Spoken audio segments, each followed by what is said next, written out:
So today is Saturday, December 3rd, 2016. This will be the one teisho of our mini Rohatsu session honoring the Buddha's great enlightenment 2,500 years ago, and just about a few days off from now on the traditional calendar, this being December 3rd. The traditional calendar places the Buddha's great, profound, bottomless experience on December 8th, which is the meaning of Rohatsu, December 8th. So we not only commemorate this today, we do our best to embody it. This is the great opportunity that Zen Buddhism offers each one of us, to not just respect what the Buddha did so long ago, but to take to heart his accomplishment and see it as a pointer to our own potential in this very moment, this very day, and to do our best to embody the practice of realization. That is, the practice of waking up, being awake, and using this wakeness for the benefit of all beings, something that our culture seems to demand of us more and more with every day. So let's do a little summary to start with of the Buddha's experience. Later today in our ceremony, we'll do a more dramatic presentation of it. But for now, let's just go over the details that legend and some history has put before us.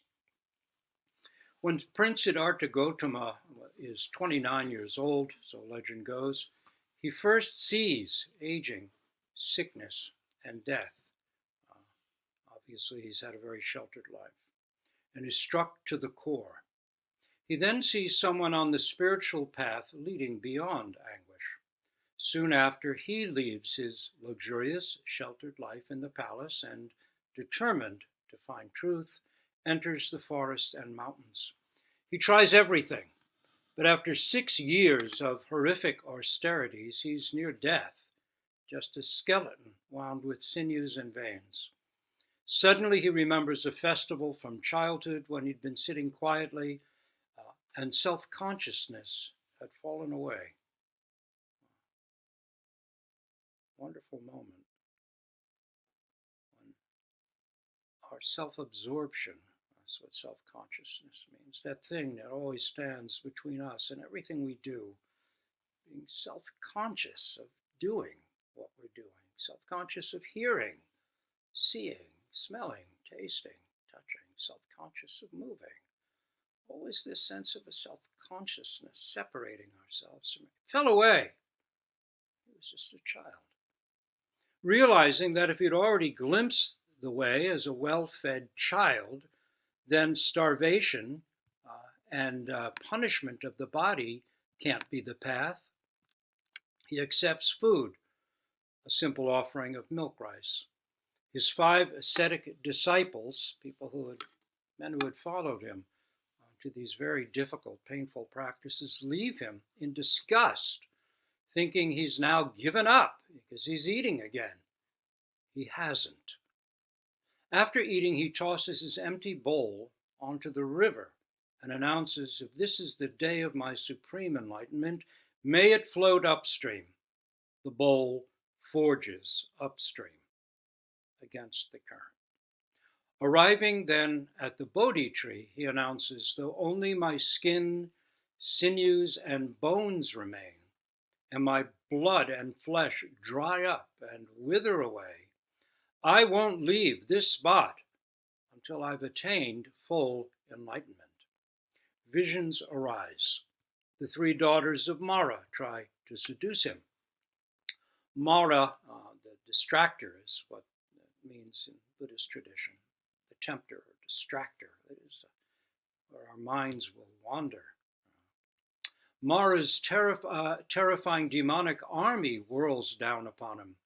Mara himself then approaches and in the voice of Gautama's own innerness asks, "How could you, young as you are, be worthy of coming to supreme enlightenment.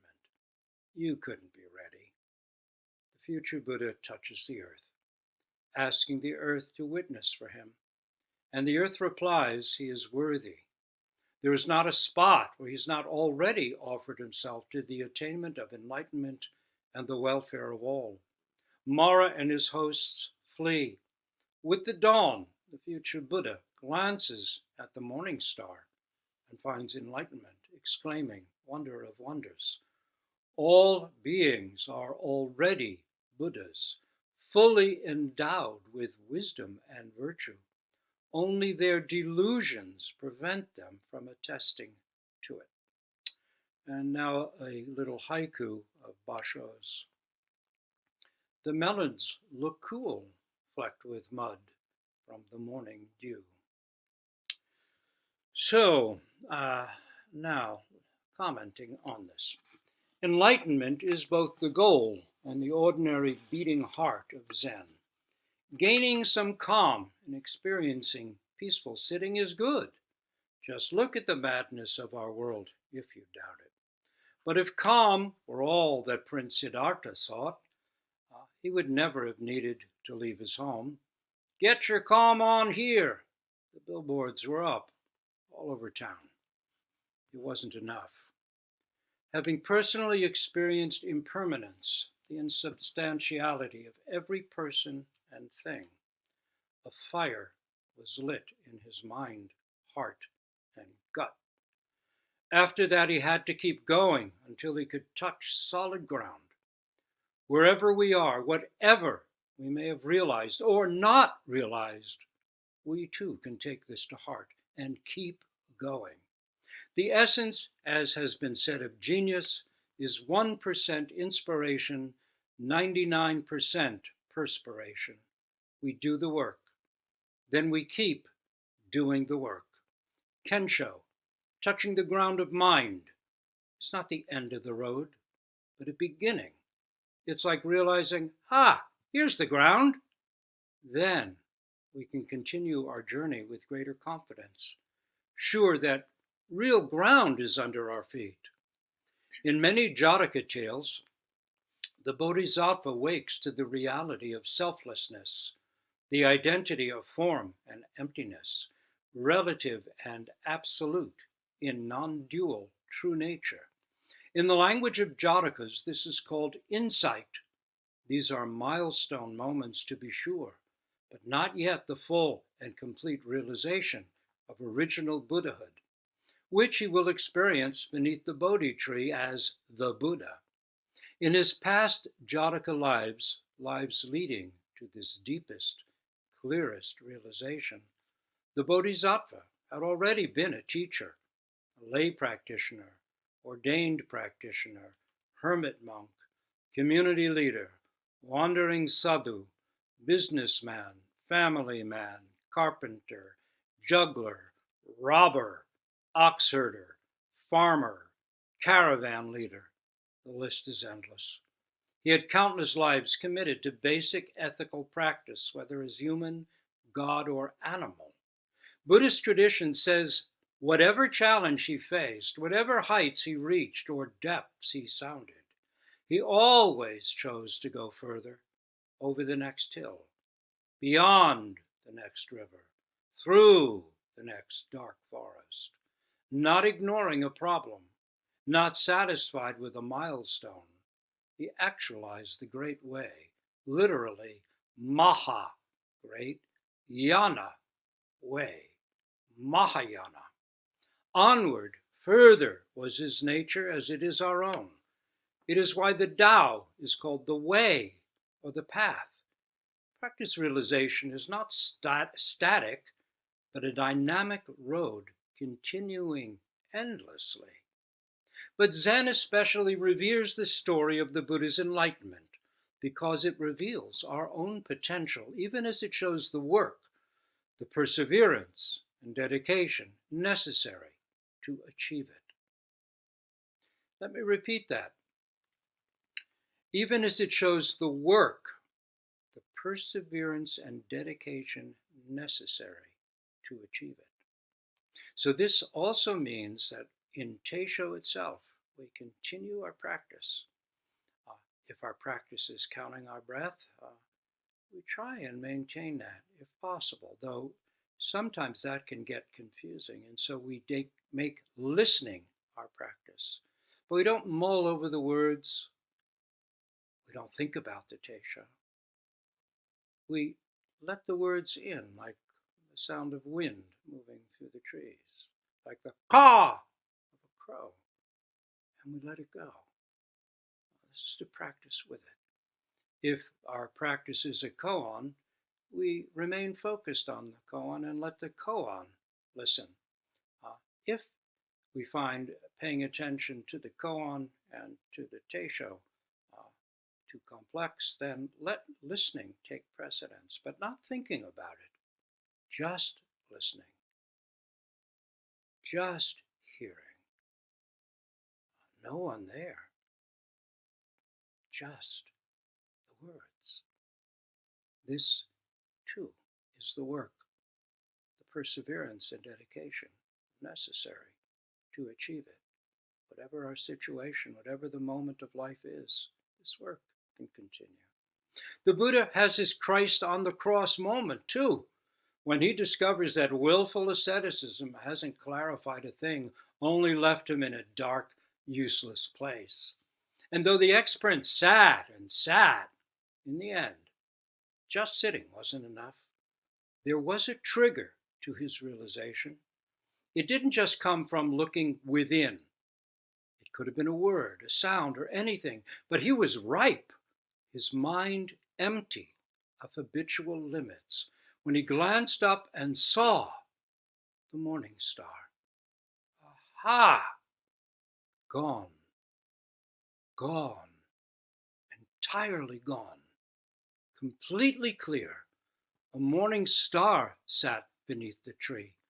No one there being mindful, and no one not mindful. No seeing is real seeing. No one sitting is genuine sitting. Just star, star. But before even that, the Bodhisattva wasn't just sitting like a frog. He was poised, alert as a cat before a mouse hole. When Mara challenged, he responded. He didn't get caught up, but he didn't ignore it.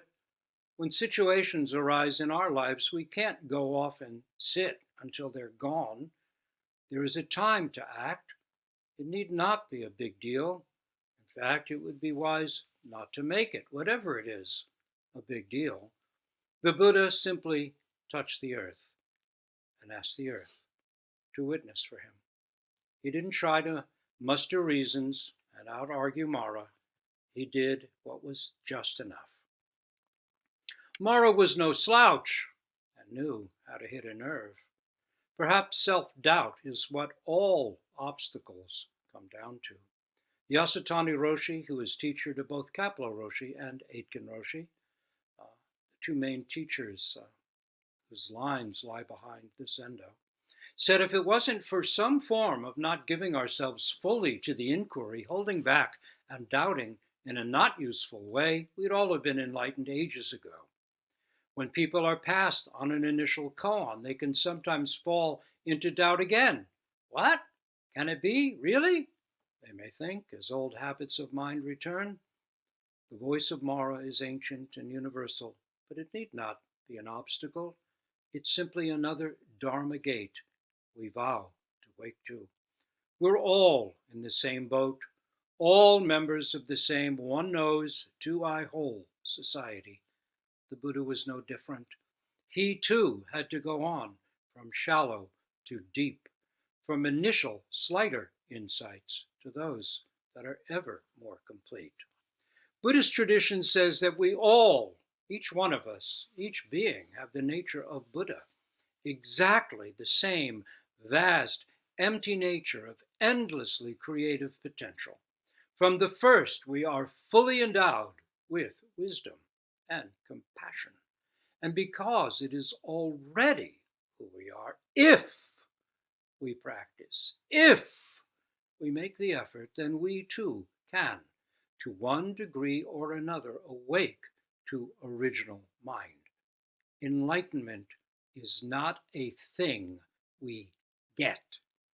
If anything, it comes from losing, not gaining. Losing the habitual self-centered stuff that cuts us off from wind, rain, sun, moon, stars, animals, people. With that wonderful failure, that liberating loss, we find intimacy, which is what we've been seeking for who knows how long. Enlightenment is a name given to our being able to attest to our original, unblemished intimacy with everything sentient and non-sentient. It is not a prize. We do not gain it because it has never been lost, like the ground. It has always been here. We just didn't have the steadiness to see it. Of course, it's not that I become intimate with everything. Rather, the so-called 10,000 things step in and replace me. I'm gone. Intimacy is that intimate. As the Hearth Sutra says, no eye, ear, nose, tongue, body, mind. Zen asks, if we are this enlightened nature, then where is it?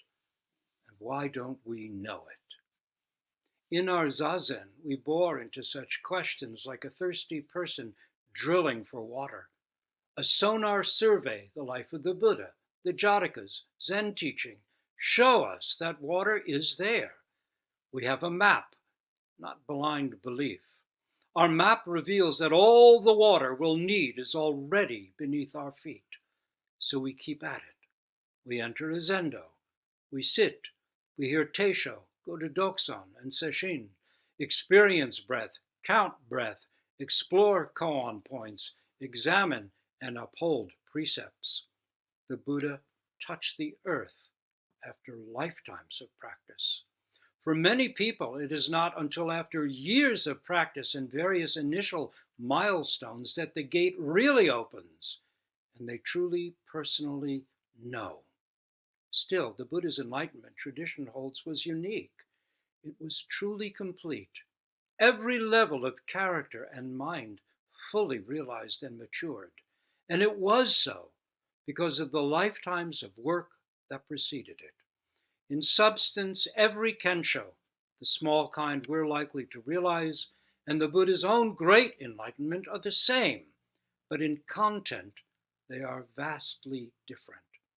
Buddhist mythos says that in this world age, no one experienced more deeply than Shakyamuni, because no one had worked so hard or so long to prepare the ground. He touched not only the ground, but the bottomless bottom and topless heights. Comparing our realization to his would be like comparing the finger painting of a kindergartner to the finished work of a Rembrandt or Picasso. The substance is the same, both are paintings, but the degree of conscious realization is vastly different. Yet we all begin somewhere, and for the kindergartner, that finger painting is as meaningful as Rembrandt's work was for him. The Buddha's story, his home leaving and forest path exertions, his abandonment by his disciples, and his solitary encounter with Mara, the primordial force of his and our innate ignorance, completes his many lifetime path. Touching the earth, he gets up and walks on, transcending the final temptation to sit at ease in his long sought, hard-won pavilion of enjoyment, freedom, wisdom, and peace. Instead, he devotes the next 50 years of his life to walking the dusty roads, teaching those who, while in reality as complete and whole as he, just don't know it. He goes back into the chaos of the 10,000 things, at peace with it all. How could this be? Case 37, Book of Serenity, throws some light here. Kuei-shan, In Japanese, his name would be Isan. Kuei-san asked Yang-san. In Japanese, that name would be Kyozan. So Kuei-san asked Yang-san, suppose a man asks you, how about one who says all sentient beings are in a disorderly karmic consciousness and have no base to rely upon? How would you treat him? Yang-san said, if a man appears, I call to him. When he turns his head, instantly I say, what is that? I wait while he hesitates, and then I say to him, there is not only disorderly karmic consciousness, but there is also no base to rely upon. Kuei-san said, oh, good.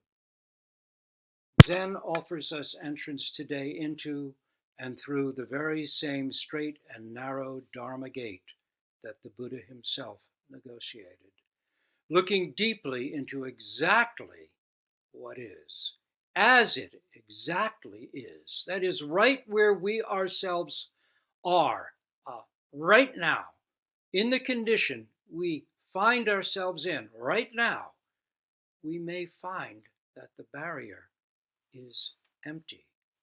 The gate not only not narrow, but so wide open, it doesn't even exist. Everything is all disordered. My mind is all 6 and 7s. How do I find some peace in this? How do I settle it down? Oh, your mind is all 6 and 7s, all disorderly, all full of all kinds of things. Yeah, and there's no base to rely upon. Oh, good.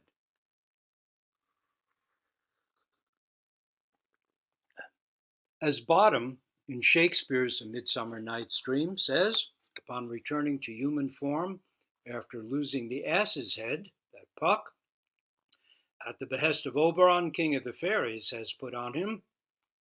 A wonderful moment in that play, if you know it. I have had a most rare vision, says Bottom.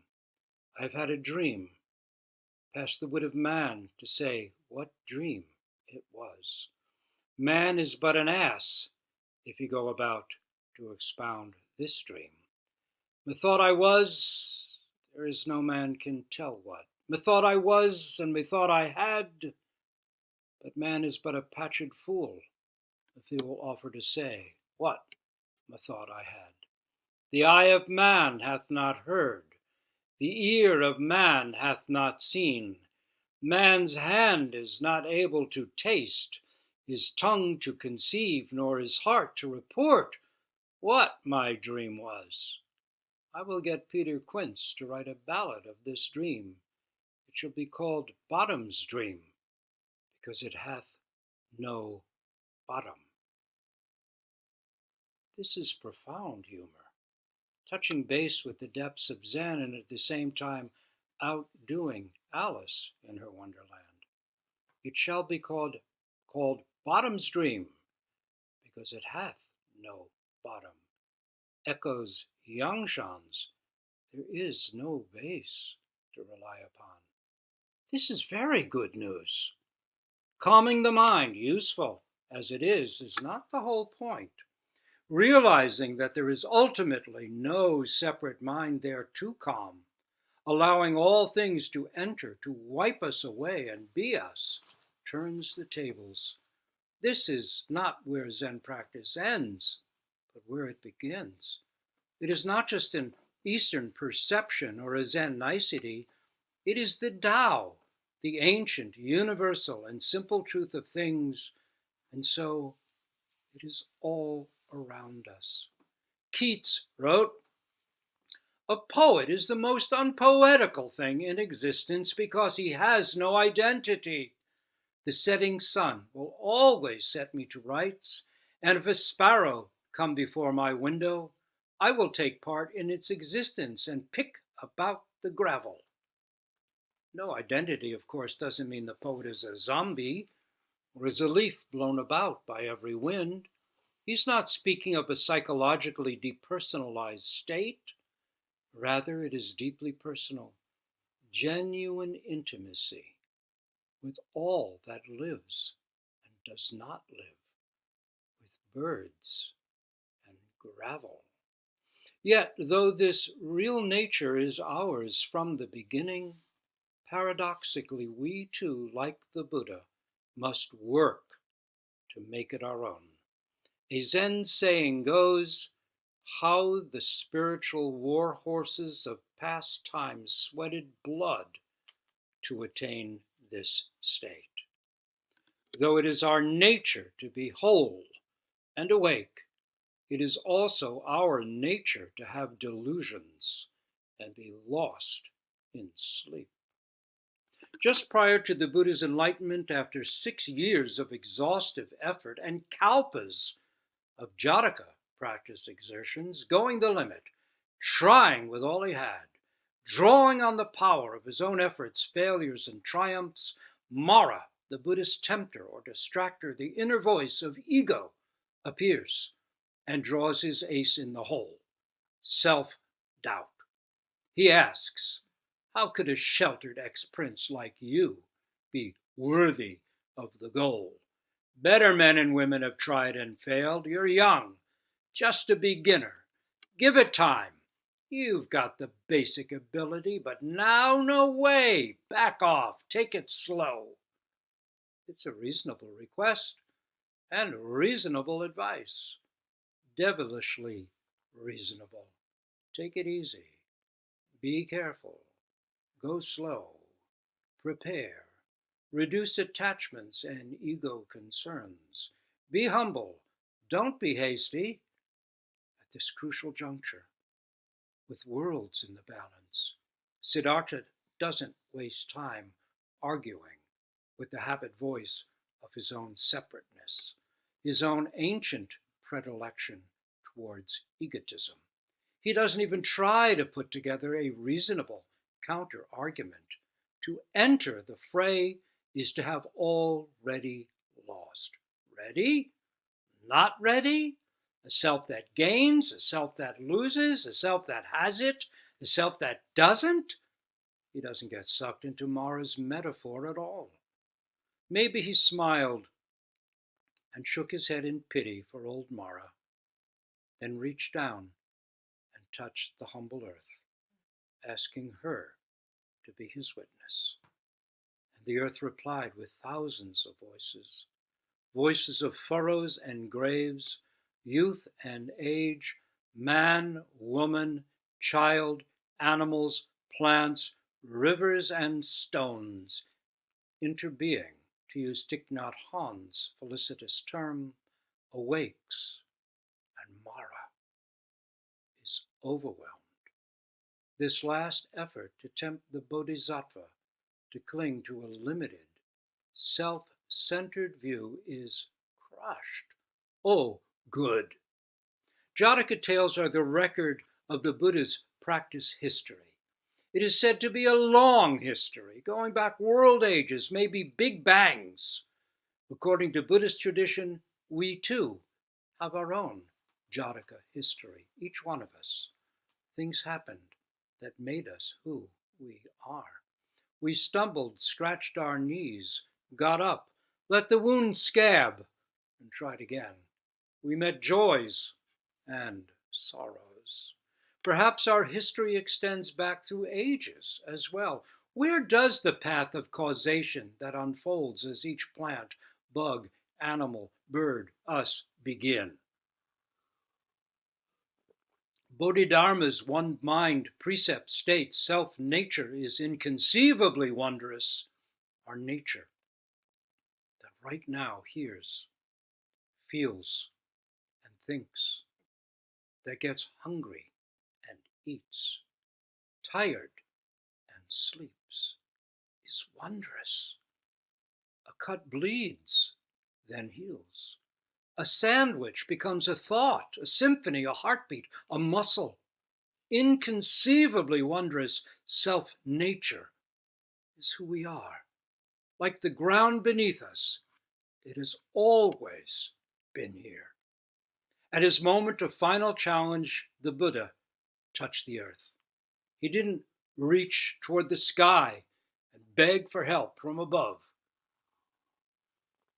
He didn't fall for Mara's metaphor, try to win the debate and out-argue the distractor. He touched the always present, selfless, sat on, trod on ground and asked the earth to speak for him. Her response confirms him and overwhelms doubt. What builds solid ground beneath us is the work we do now. Roshi Kapleau used to say, if you don't let the Dharma down, the Dharma will never let you down. No effort is wasted. What makes it such a lovely story is that it's not simply ancient history, it's our story too. This moment is part of the ongoing Jataka series of the unfully realized Buddha we each are. Essential nature, mind itself, the ground beneath us, is always here. Past lives, past thoughts, decisions, and events led to this present one, in which we sit, walk, stand, speak, eat, work, worry, create, pick our noses. Come day's end, we say good night and lie down on the ground of our nature.